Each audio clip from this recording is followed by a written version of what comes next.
Cette édition spéciale consacrée donc, je vous le rappelle, à ces frappes américano-israéliennes sur l'Iran et à une réplique justement de l'Iran sur les intérêts et les bases américaines de la région. On va en parler justement de cette réplique iranienne avec notre ancienne correspondante en Iran, Mariam Pirzadeh, avec nous en plateau. Bonjour Mariam. Mariam, les Israéliens l'ont dit, le but de ces frappes américano-israéliennes, c'était de décapiter le régime, en ciblant notamment le guide suprême et le président iranien. Le guide suprême, pour l'heure, si je ne me trompe pas, on n'a pas de nouvelles de lui pour l'instant. En revanche, on affirme que le président Pezeshkian, lui, va bien.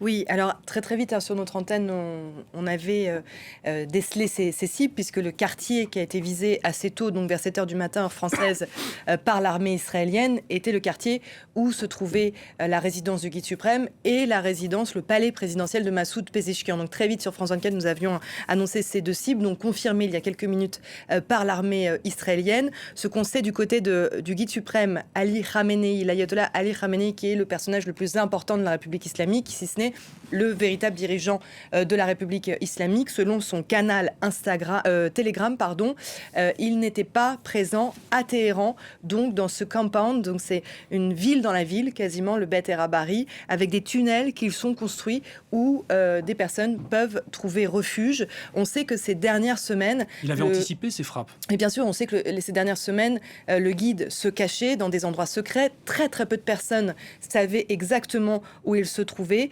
Et même comme au mois de juin, lorsqu'il s'était caché dans un bunker pendant toute la durée de la guerre des 12 jours, et même après, il le sait, sa tête elle est mise à prix, et c'est le premier personnage de la République islamique que l'armée israélienne va essayer de viser. À tel point qu'il se savait menacé et visé que Ali Larijani, son plus proche conseiller, a pris du galon ces derniers jours. Il a même presque eu plus de pouvoir que le président de la République islamique, Massoud Pezeshkian, qui a été visé également, et avait été décidé de nommer pour chacun trois successeurs. Et Ali Larijani, il a pris beaucoup de pouvoir, puisque c'est vraiment l'un des architectes des massacres du mois de janvier. On va voir son portrait justement.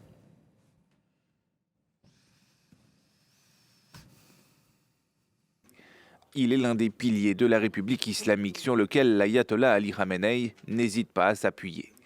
Ali Larijani, chef du Conseil suprême de sécurité nationale, est l'homme de confiance du guide iranien. Selon le New York Times, il l'aurait même chargé de préserver la structure du pouvoir et de gérer le pays en cas de guerre, éclipsant ainsi le président Massoud Pezeshkian. Il est au cœur des dossiers nucléaires et diplomatiques de l'Iran. Depuis le départ, nous sommes convaincus que la guerre ne résout pas les différends entre nos deux pays et que les conflits régionaux entre l'Iran et l'Occident doivent être réglés par le dialogue. D'autres ont commis une erreur en croyant pouvoir résoudre les problèmes par la force. Cette attitude a été préjudiciable et a engendré de nombreux problèmes dans le dialogue. Quelques semaines après la guerre Iran-Israël de juin dernier, Ali Larijani revient sur le devant de la scène. Il prend la tête du principal organe de sécurité qu'il avait déjà présidé 20 ans plus tôt. Fils d'un dignitaire proche de l'ayatollah Khomeini, ce fin tacticien débute sa carrière au sein des gardiens de la Révolution. Il dirige ensuite à partir de 1994 l'audiovisuel d'État. Entre 2005 et 2007, il est le principal négociateur sur le nucléaire face à Paris, Londres, Berlin ou Moscou et soutient l'accord historique conclu en 2015 avec les grandes puissances. À plusieurs reprises, il se porte candidat à la présidentielle mais est écarté par le Conseil des gardiens de la Constitution. La résolution de la question des sanctions américaines afin d'ouvrir l'espace économique sera l'une de mes priorités diplomatiques. Ali Larijani fait partie des responsables sanctionnés par Washington pour la répression violente de janvier, une crise qu'il attribue à l'ingérence américaine et israélienne, comme le veut la position officielle.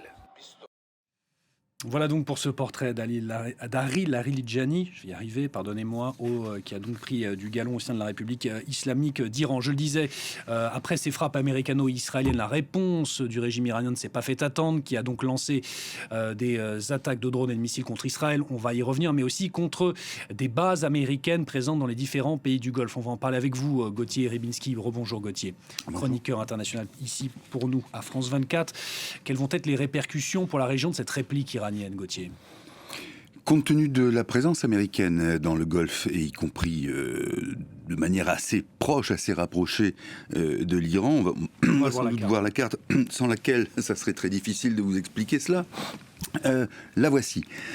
Vous voyez que vous allez voir le nombre justement de points. Alors, il y a des bases américaines qui sont, si je ne m'abuse, sous forme de dessinée. C'est un peu petit, mais on va y arriver. Base militaire, vous les voyez. Vous voyez les petits drapeaux. Voilà, les petits drapeaux. Et puis ensuite, il y a présence militaire américaine hors base. Donc, ce sont des points d'appui et qui sont parfois tout aussi importants que le reste. Et puis, vous voyez, bien sûr, cette présence américaine dans le Golfe, au détroit d'Ormuz, qui est capital, on sait pourquoi, parce que c'est la manière de communiquer et surtout de commercialiser un nombre faramineux de choses à l'échelon planétaire, et que tout cela, évidemment, rend la position américaine assez vulnérable, d'autant que lorsque ce n'est pas directement l'Iran qui frappe, eh bien, vous avez les Houthis, par exemple, qui ont fait pas mal de dégâts dans les 2-3 dernières années, et qui ont agi, comme on dit, en forme de proxy vis-à-vis de Téhéran, c'est-à-dire en exécutant, disons, de Téhéran. Donc cette situation-là donne une vulnérabilité aux États-Unis.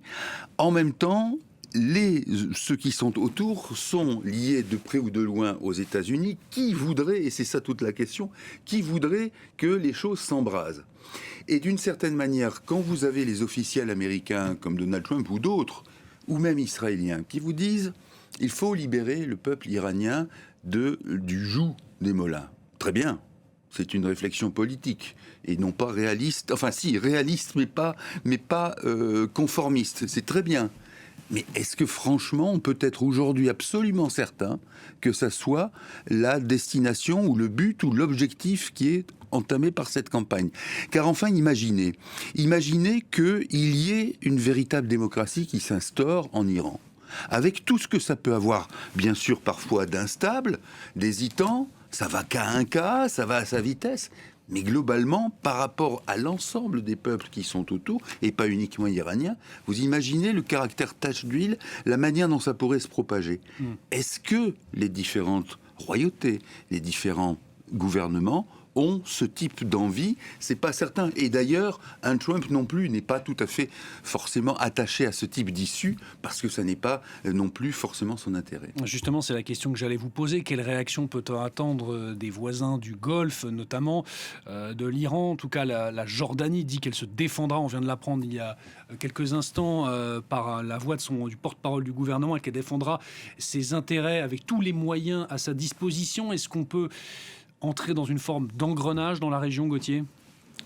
Oui, on peut, bien sûr, parce qu'il y a aussi des intérêts, j'allais dire, nationaux. Il y a presque la fierté nationale qui est à défendre. Vous parliez de la Jordanie, c'est un très bon exemple, puisque c'est un État qui est à la fois dans des complexités d'origine ou d'ethnie, puisque beaucoup de Jordaniens sont palestiniens, qui en même temps ne veut pas être sous la férule, ou en tout cas sous la protection, entre guillemets, israélienne, et que vis-à-vis des États-Unis, il y a aussi quelque chose qui est du rôle de l'ordre du complexe. Mais pour tous les autres, on parlait d'Abu Dhabi, on parlait de Bahreïn, etc., même l'Arabie Saoudite. Est-ce qu'il y a intérêt, je dis bien politiquement cette fois-ci, par rapport à la sociologie politique de ces pays, est-ce qu'il y a intérêt à favoriser, même indirectement, l'éclosion d'un mouvement qui serait donc fatal au régime des mollahs? C'est le genre de choses qui n'est pas forcément en accord avec l'orientation politique et idéologique de ces pays-là.